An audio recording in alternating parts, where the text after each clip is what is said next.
ওই স্কুলে পড়ে 10 মিনিট আগে ওখানে নিয়ে আসছি ভাই। ওই 10 মিনিট আগে ওখান থেকে ওই ছেলেরা ফার্স্ট বয় ছিল এবং খুব ছিল ক্যাপ্টেন ছিল। এই ক্ষতিপূরণ কে করবে? একমাত্র আল্লাহ ছাড়া। ধারণ করেন, আল্লাহর উপরে নির্ভর করেন, ইনশাআল্লাহ আল্লাহই আর ক্ষতিপূরণ করবে। আমাদের জাতীয়তাবাদী বাংলাদেশ জাতীয়তাবাদী দলের ভাইস চেয়ারম্যান জনাব তারেক রহমান সাহেব নির্দেশ করেছেন সকল শহীদের আত্মার প্রতি মাগফিরাত কামনা করা এবং তাদের প্রতি সমবেদনা জানানোর জন্য আমাদেরকে প্রেরণ করেছেন। উনি তো দেশে নাই, থাকলে হয়তো উনি নিজেই আসতেন। তার প্রতিনিধি হিসেবে আমরা আসছি। আমরা শোকাহত, আমরা দুঃখিত এবং মর্মাহত। এই রকম ঘটনা, এটা অপূরণীয় ক্ষতি হয়েছে। এই ক্ষতি সহজে কেউ সহ্য করতে পারে না আর কি। তা আমরা সমবেদনা জ্ঞাপন করছি, ওনার বিধি আত্মার মাগফিরাত কামনা করছি।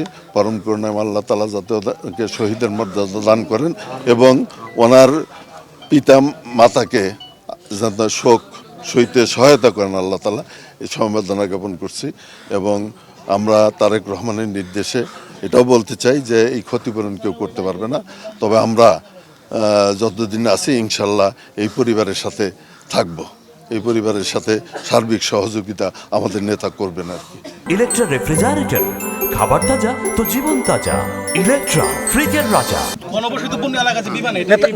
না, এইটা তো যখন এখানে এইটা চলছিল তখন হয়তো গণবসতি ছিল না, তবে ইদানিংকালে এটা এখানে করা উচিত হয় নাই।